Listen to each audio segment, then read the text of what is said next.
팀장님 몰래 하는 잡 리뷰 팀올리의 곰PD 개달입니다. 네, 오늘은 저희가 면접! 자, 여기서 저희가 일을 하고 있는데 여기 면접을 보고 합격을 했으니까 여기서 일을 하고 있겠죠.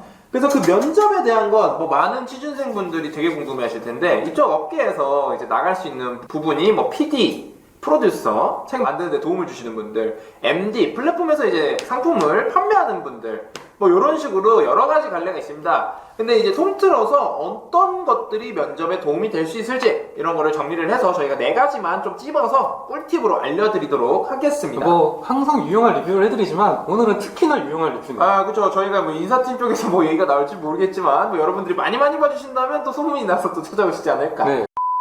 솔직히 지금 오늘 말씀드릴 내용 제가 좀 더 미리 알고 있었으면 취직이 한 1년 정도 빨라지지 않았을까 그렇게 생각을 해봅니다. 그래서 저희 지금부터 잡 리뷰 면접편 시작을 해보도록 하겠습니다. 예, 첫 번째. 보통 이 업계를 이제 지원을 하시면 보통 하나 질문이 자소서나 면접에 따라 들어와요. 이거는 거의 필수 질문이죠? 네. 가장 인상 깊게 읽은 작품은 혹은 저희는 판타지니까 판타지는 드래곤라즈 안 됩니다. 이게 네. 딱 정리해드릴게요. 이거 한정 질문이에요. 그렇죠. 생각해보세요. 자기소개서 할 때 항상 나오잖아요. 네. 본인의 단점과 장점을 기술하시오. 그렇죠. 여기서 진짜 단점을 쓰면 안 된다고 다들 배우죠. 단점이지만 장점인 것처럼만 이렇게 바꿔서. 네. 이것도 마찬가지 맥락이에요. 여기서 인상 깊게 읽은 작품을 쓰세요라고 한다고 정말 자기가 좋아했던 작품을 쓰라는 소리가 아니야, 이게. 그렇죠. 예전에 정말 인상 깊었던 작품이나 이런 걸 쓰라는 게 아니라 현 트렌드에 맞는 작품. 그러니까 마음에 드는 이유. 이 책이 마음에 드는 이유도 거기에 맞춰서 쓰셔야 된다. 네, 이거는 그러니까 이 지원자가 얼마나 시장이랑 작품을 잘 파악하고 있는 걸 보기 위한 질문이거든요. 아, 그렇죠.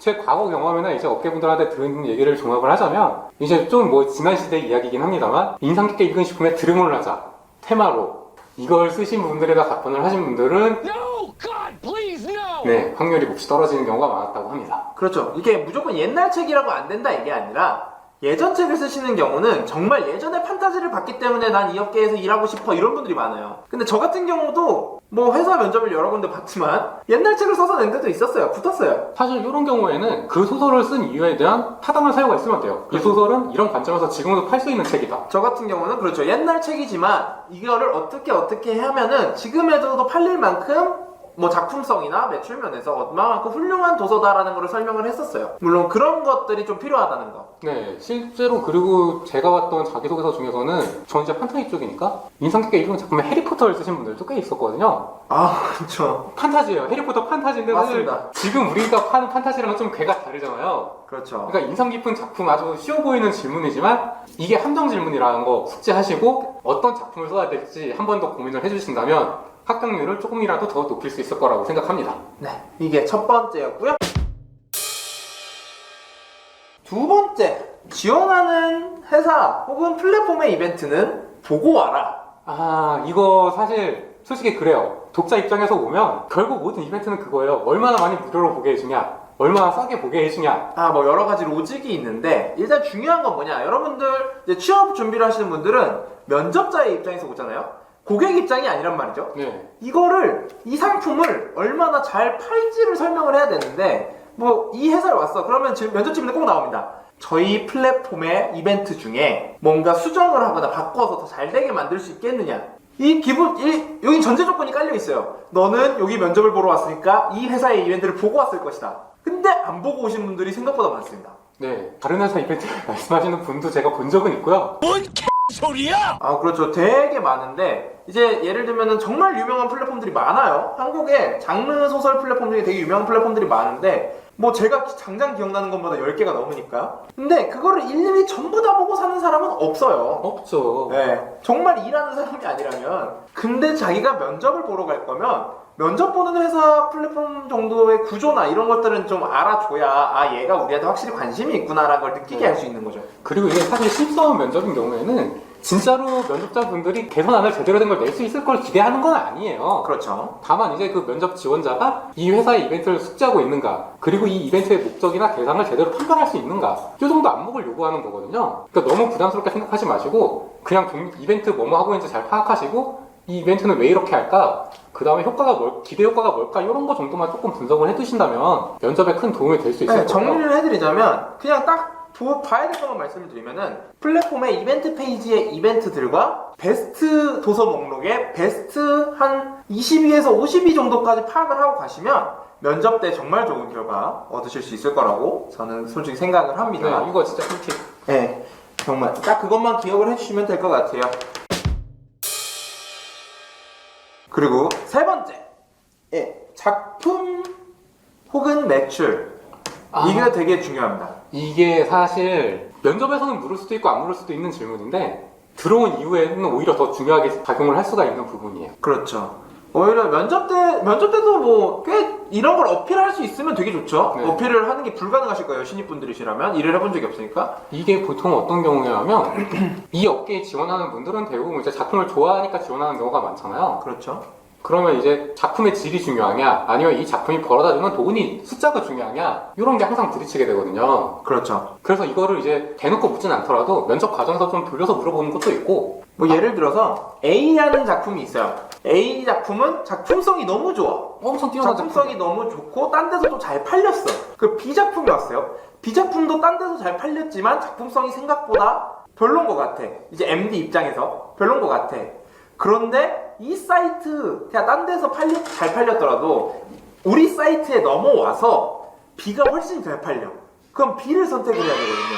플랫폼 입장에서는 이게 답이에요. 그쵸. 근데 보통 장르를 좋아하시고 자기 취향이 확고하신 분들 입장에서는 A가 답인 거죠. 이건 오답이에요, 면접에서. 왜냐하면 회사 입장에서는 결국 본인들의 매출을 끌어올려 줄 수 있는 인재를 원하는 겁니다. 정말 솔직하게 마지막으로 정리를 딱 해드리자면 좋은 작품만 고르지 말고 돈이 되는 작품을 고르는 게 일입니다. 네. 그리고 이게 하나 팁을 드리자면 큰 회사일수록 특히 큰 회사일수록 이렇게 질적인 것보다 정확하게 숫자로 얘기하는 게 도움이 됩니다. 면접 자리에서도 그렇고 왜냐하면 보통 큰 회사의 경우는 상위 담당자로 올라갈수록 장르를 잘 모르세요. 그렇죠. 솔직히 이분들이 이제 총괄하는 입장이니까 장르를 그렇게 공부는 하시지만 깊게 팔 여력이 없으시단 말이야. 저는 아무 말도 하지 않았습니다. 네. 그렇죠.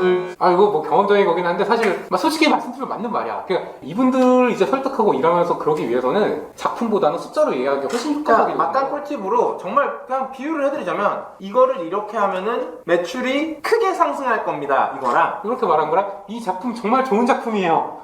아니죠. 잠깐 기다려보세요. 오케이. 표현을 해드리자면 그냥 딱 이 작품을 가져오면은 매출이 크게 나올 거다 이렇게 얘기하는 거랑 이 작품으로 이 이벤트를 했을 때 매출이 20% 상승할 것이다. 어떤 게 더 신뢰가 가시나요? 당연히 숫자가 들어간 20%가 훨씬 신뢰가 간단 말이죠. 그냥 그런 답변이 나오면 면접에서 좋은 결과 얻으실 수 있을 거라고 생각합니다. 네, 마지막으로 네 번째. 작품에 대한 관심 혹은 작품에 대한 지식만 있으면 되느냐? 그게 아닙니다. 요거 사실 많은 분들이 이렇게 오해하시는데 아무래도 우리가 장르 쪽에서 일하는 만큼 장르에 대한 열정이면 다 커버가 될 수 있느냐라고 생각을 하세요. 결론부터 말씀드리면 이거는 기본입니다. 그렇죠. 작품에 대한 관심, 저희도 작품을 봅니다. 근데 저희가 업무 시간에만 작품을 보느냐? 그것도 아니거든요. 업무 시간에는 말 그대로 업무를 해야 됩니다, 여러분. 엑셀 다루시는 분들 계실 거고 저희 같은 직종은 포토샵 다루는 것도 되게 도움이 많이 되고요. 엑셀, 포토샵, 또 일러스트레이터 쓰시는 분들도 계세요. 그것까지 요구되진 않아요. 근데 있으면 뭐 나쁠 거 없죠. 근데 엑셀이랑 포토샵은 거의 필수라고 보시면 될 것 같고 그러니까 포토샵도 막 현란한 걸 바라는 게 아니에요. 정말 간단한 것들 이 정도만 알아도 업무에 정말 도움이 되기 때문에 면접에서 어필을 좀 해주시는 것도 도움이 꽤 많이 될 거예요. 그리고 저희 일상 업무라는 게 오히려 보면 일반 큰 회사에서는 팀 내 커뮤니케이션이 중요한 경우가 많은데 그렇죠. 저희 이제 팀 외 뭐 개발이나 디자이너 분들이랑 협업하는 경우도 되게 많거든요. 그래서 오히려 어떻게 보면 다른 일반 회사만큼이나 혹은 그 이상으로 커뮤니케이션 능력이 중요해질 수가 있어요. 왜냐하면 MD의 언어가 개발자나 디자이너분한테 제대로 전달이 안 되는 경우가 되게 흔하거든요. 그러니까 개발자랑 여기서 MD랑 개발자를 나눠드리자면은 MD는 정말 기획, 이제 설계도를 만드는 사람이고요. 개발은 그 설계도를 완성품으로 만들어주시는 역할이에요. 그래서 둘이 협업이 되게 중요해요. 이제 뭐 딱 세 가지 정도 나온 것 같네요. 엑셀, 포토샵 같은 업무 능력, 그리고 두 개는요. 커뮤니케이션 능력. 그러니까 사실 이제 말을 잘하시는 분들은 더 도움이 되는 거예요. 당연히 면접이니까. 면접 때 그런 걸 좀 뽐내주시면은 좀 더 합격률이 올라가지 않을까. 이런 다만 생각. 그리고 이제 면접 볼 때 자신의 무기로 장르에 대한 관심이나 장르에 대한 사랑만을 내세우면 오히려 약간 마이너스로 보일 수 있는 면이 있다는 거. 그렇죠. 이거는 깔고 들어가는 거예요. 특정 작품이나 특정 장르에 대한 애정만 너무 몰두를 하면은 얘는 일을 하지 않고 덕질을 하겠구나 이런 생각을 하실 수 있어요. 그래서 그런 것들도 어느 정도 표출은 해주시되 업무적인 자기의 능력을 더 뽐내주시는 게 합격률은 더 높아질 거라는 거. 그렇게 생각을 해주시면 될 것 같습니다.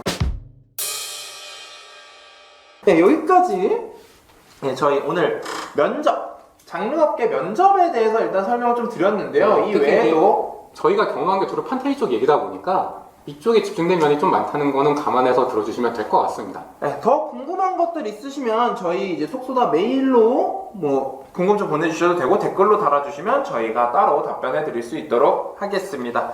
네, 저희는 다음 시간에 또 다른 아이템으로 잡 리뷰 들고 찾아오겠습니다. 예, 그렇습니다. 원래 제가 만들어 치는데 어쨌든 그렇습니다. 네, 그럼 저희는 마지막 인사드리고 물러나겠습니다. 구독, 좋아요. 알려주세요.